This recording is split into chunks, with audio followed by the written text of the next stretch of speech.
At bago po tayo mag-umpisa mga kaaswang ay special mention lang po sa mga nag-renew sa atin ng badge bilang aswang supporters. Maraming salamat po kay Ma'am Milagrosa Loc, kay Boss Pare na Creepy Man Tagalog Horror Story, at maraming salamat din kay Ang Palatandaan. Maraming salamat po sa pag-renew at sa walang hanggang pagmamahal. Alright, umpisa na natin ang kwento.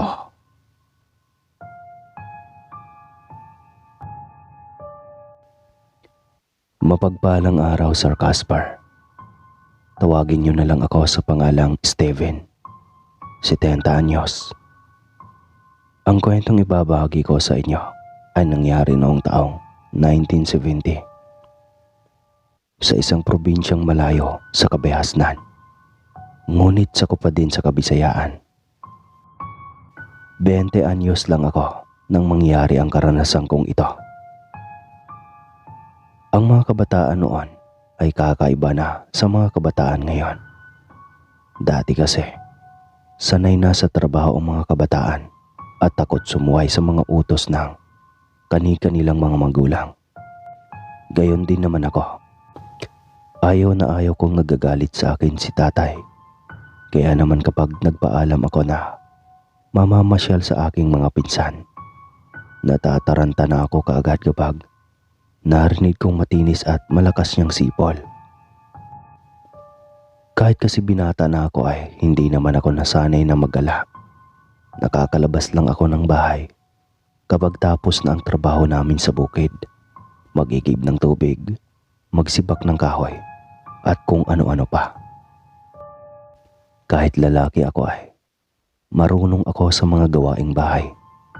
Tinuruan kasi kami ni mama. Aniya, hindi dapat sa asawa iasa ang lahat ng mga gawaing ito. Mas mabuti na raw na habang bata pa kami, matuto na kami upang maging isang mabuting padre di pamilya pagdating ng panahon. Wala namang problema sa akin iyon at wala akong balak na sumuway sa nais ni mama dahil alam kong tama naman siya. Mas takot lang ako kay tatay, sa totoo lang. Istrikto, mahigpit, at maotoridad si tatay. Kapag sinabi niyang hindi pwede ay, huwag mo nang ipilit ang gusto mo kung ayaw mong mabugbog. Naging utusan ako ni tatay sa bahay ng kapatid niyang si Tio Carding tuwing araw ng Sabado. Salitan sila sa ginagawang pamimili. Halimbawa, si nanay ang mamimili ng mga gamit namin sa bahay ngayon, samantalang si Tio Carding naman sa susunod na linggo. Kapag si tatay ang nakapamalengke, nagbabalot siya ng tuyo, tinapay at tabako para ihatid kina Tio Carding na nasa tapat lang naman namin. Pero matagal nga lang ang paglalakad kasi may nakahambala pang ilog sa gitna na siyang nagpapatagal sa aming paglalakad.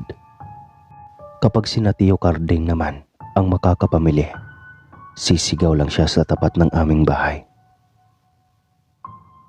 Kulas, papuntahin mo na saglit si Steven rito at may ipapakuha ako sa kanyang tabako. At kaagad na akong kakaripas ng takbo papunta sa bahay ng butihin kong tiyuhin. Minsan, nabanggit sa akin ng pinsan kong si Rande na may namataan umano silang babae sa kagubatan ng minsang. Manirador sila ng ibon ng kanyang kapatid. Inilarawan niyang matangkad, maganda at maputi ang babae. Hindi nila matiyak kung naliligaw ba ito roon. Pero ang sabi ng aking pinsan, mukhang hindi raw dapat pagkatiwalaan ito. Bata pa lang kami ay nariyan na ang malawak na kagubatan ng ilog na nakaharang sa pagitan ng aming mga tahanan ng aking pinsan. Parti pa naman ng lupang pagmamay-ari ni tatay ang nasa may ilog na. Kaya naman hindi ako natatakot. Walang maaaring magtago doon dahil may nagmamay-ari sa lupa at hindi bastang tirhan ng kung sino-sino lang. Tinanong ko si Randy kung madalas ba niyang makita ang babae. Ang sagot niya ay oo raw, lalo na kapag malapit ng mag-alas 6 na ng hapon at papadilim na sa kagubatan. Kung ako ang tatanungin, ayaw ko nang gabihin pa sa ilog na iyon. Bukod sa sinasabi nilang mga engkanto, dumara ang mangkukulam at masasamang loob ay natatakot din ako sa mga aswang. Wala pa naman talaga akong nakikita. Ngunit kapag iniisip ko ang pagkakalarawan ni Randy sa babae, hindi malayong maging aswang nga talaga ito. Sino ba naman ang basta na lang magpupunta sa lugar na iyon sa oras na hindi naman dapat? Walang babae ang maglalakas loob pumasok sa isang kagubatan ng ganoong oras. Maliban na lamang kung siya ay isang tulisan o kung mas mamasamain pa ay isang aswang na naghihintay ng kanyang mabibiktima upang kainin. Ngunit lahat ng aking pag-iwas ay may eksepsyon. Kinailangan akong magpunta sa bahay ni Tio Cardeng nang humingi siya ng tulong para may makaalalay kay Tia Mili. Kinailangan niyang umalis para puntahan ang komadrona dahil manganganak na ito. Bata pa lamang ang aking mga pinsan. Si Randy ay 5 taon lang ang agwat ko sa kanya. Kaya naman nagpunta ako kaagad matapos sabihin ni Mama na siya na ang bahalang magsabi kay tatay. Huwag ka nang umuwi at susunod kami mamayang hapon. Isasama ko na si Sara at isasarado namin ang bahay. Aniya na ang tinutukoy ay ang aking kapatid. Nagkataon kasing araw iyon ng linggo at nasa sabungan ang aking ama. Tumalima kaagad ako at binitbit na ang iba pang mga bagay na ipinadala ng aking ina matapos silang mangako na susunod kaagad. Nang makarating ako sa bahay ni Tio, kaagad niyang ibinilin ang aking mga pinsan. Nagsalang na lang ako ng tubig habang pinakikiramdaman ang aking tiya. Kahit lalaki ako, alam kong masakit ang mga anak. Naging saksi ako sa panganganak ni Mama sa aming bunso na maluha-luha pa siya dahil sa sakit. Naisip ko, tama si Mama. Kapag ako nagkaasawa ay hindi ko siya pababayaan. Hindi biro ang magbuntis, magdala ng sanggol sa loob ng 9 na buwan at magluwal para lamang bugbugin ng kanilang mga mister. Lalo na't ang asawa ang palaging naiiwan sa bahay para mag-alaga ng pamilya. Kahit hindi ako kinakausap ni Tia ay nakabantay ako sa kanya. Nakahanda namang sumunod si Randy sa tatay niya kapag nanganak nang wala sa oras si Tia. Malapit lang naman ang tirahan ng komadrona at baka papalapit na sila sa bahay. Di nagtagal, dumating na ang aking tiyuhin kasama ang komadrona. Inutusan kami kaagad na kumuha ng katawan ng saging para gawing pampigil sa mga paa ni Tia kapag umeere na siya. Nang makapasok kami, inasikaso ko naman kaagad ang paglilinis ng kinatay na manok. Nagtulungan kami ni Randy sa pagsasalang niyon.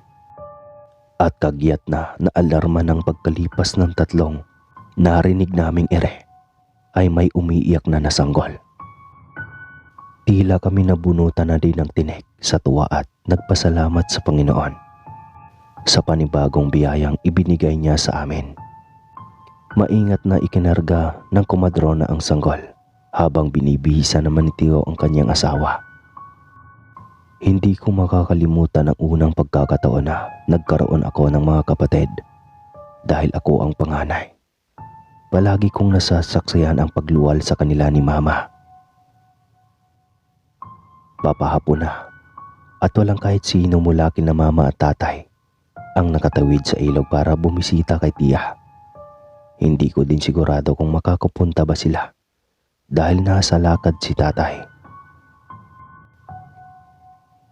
Pero nang marinig ko ang malakas at matinis niyang sipol, kinabahan na kaagad ako. Kabado akong nagpaalam kay tiyo na kailangan ko nang makauwi at tinatawag na ako ni tatay. Baka kasi hindi sila makaalis dahil walang maiiwan sa bahay kahit pa may dalaga na akong kapatid. Baka lang naglambing itong sasama kaya kailangan ko na talagang umuwi. Tila apurado ang paraan ng pagkakasipol ni tatay. Kinabahan ako, baka lasing siya at hindi nagustuhang maabutan akong wala sa bahay. At ubili akong nagpaalam kay tiyo na uuwi na. Aba, mag-aalas 6 na Steven, madilim na sa may ilog. Hintayin mo na lang na tumawid ang mga magulang mo. Diyas kitong si Colas. Oo, masyadong mahigpit sa mga anak niya. Hindi ko na sinagot ang tura ni tiyo. Ang nasa isipan ko ay kailangan ko nang makauwi upang makaiwas sa bugbog ni tatay. Oo, ganyan siya kahigpit. Kahit binata na ako ay tinatamaan pa din ako sa kanya. Kahit nag-alok pa si Randy na sasamahan ako ay hindi ako pumayag. Batid kong kailangan ni tiyo ng mautusan kaya hindi ko na pinasama pa ang aking pinsan. Tinawag na ako ng aking tiyo para may makatulong sa kanya. Tapos ako pa itong magpapasama pa uwi. Kahit medyo mandilim-dilim na ay nagpatuloy pa din ang mga pagsipol. Kaya mas lalong binilisan ko ang paglalakad. Nang makarating ako sa kagubatan, natigilan ako. Tumahimik ang mga sipol at wala nang nag-ingay sa tapat at lumamig ang klema. Nakakabingi ang katahimikan at tila ba nag-iba ang aking pagkaramdam. Gayunman, hindi ako nagpadaig at nagpatuloy ako sa paglalakad. Hindi ko alam kung bakit tila may bumubulong sa aking huwag nang tumuloy. Kumakabog ang puso ko sa pagkabalisa at tila naalalang hindi naman sumisipol ng ganoon si tatay. Isa pa ay nabaghan ako ng may maalala. Nagsabi nga pala si mama na susunod sila mamaya at isasarado lang ang bahay. Napalunok ako. Kaagad na gumapang ang kilabot sa buo kong katawan. Kung hindi si tatay, sino ang sumipol para makauwi ako kanina? Pakiramdam ko, may kung anong bagay ang gumagapang sa aking puson na tila maiihi ako. Hindi ko tiyak kung takot ba ito o nerbiyos. Lalo na't may naririnig na akong sumisipol sa aking likuran. Kagaya ng narinig ko kanina. Kahit nakatayo lang naman ay bigla akong hiningal. Tila nauupos na kanila ang aking mga binti dahil sa labis na takot. Diyos ko, mukhang nalinlang pa ako.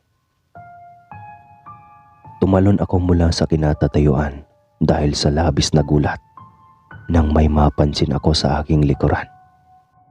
Marahas akong lumingon at nakita ang isang babaeng kulay puti ang damit. Maganda at maputi.